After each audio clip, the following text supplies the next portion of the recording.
Un ordinateur est un processeur et des mémoires. Ils sont composés de transistors MOS, qui ne sont en fait que des interrupteurs. Les interrupteurs forment des mémoires. Voyons un peu cela. Tout d'abord, la carte mère. Oh, vous la trouverez dans l'ordinateur, c'est une grande carte. Et vous pourrez repérer le processeur et les mémoires. Le rôle du processeur, c'est de lire et d'écrire dans les mémoires après avoir transformé les valeurs. Les mémoires, comme le processeur, sont composées d'interrupteurs, de plein d'interrupteurs, des millions et des milliards d'interrupteurs. Et ces interrupteurs formeront des 0 et des 1. Ils sont tout petits et vont très très vite. En fait, ces interrupteurs sont des transistors MOS infiniment petits. Mais revenons au début de l'informatique pour comprendre. En fait, il y avait bien des interrupteurs qui étaient mécaniques, avec un petit ressort pour rester ouvert, et un électroaimant pour le fermer. On faisait passer de l'électricité dans l'électroaimant pour fermer l'interrupteur, et sans électricité, l'interrupteur s'ouvrait. Fermé, ouvert. Oui, non.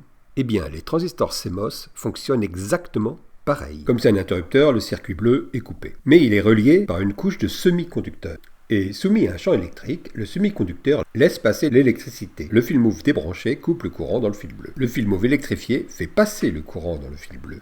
Éteint, allumé, 0, 1. Et le saviez-vous, le CMOS est tout petit. Rien que dans ce point, on peut en mettre des milliers. Pour faire la couche noire, c'est un simple isolant. L'avantage, c'est que c'est facile à construire. Il suffit de poser les couches les unes sur les autres. Et maintenant, quittons la technique pour passer à la logique. Nous n'allons plus parler d'interrupteurs, mais de bits.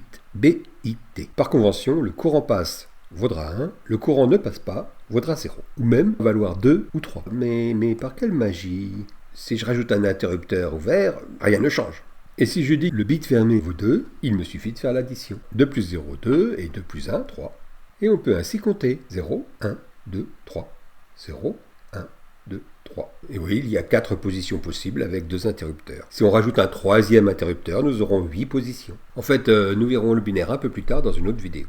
En résumé, un ordinateur, c'est un processeur avec des mémoires, et le tout fonctionne avec des interrupteurs, plein d'interrupteurs.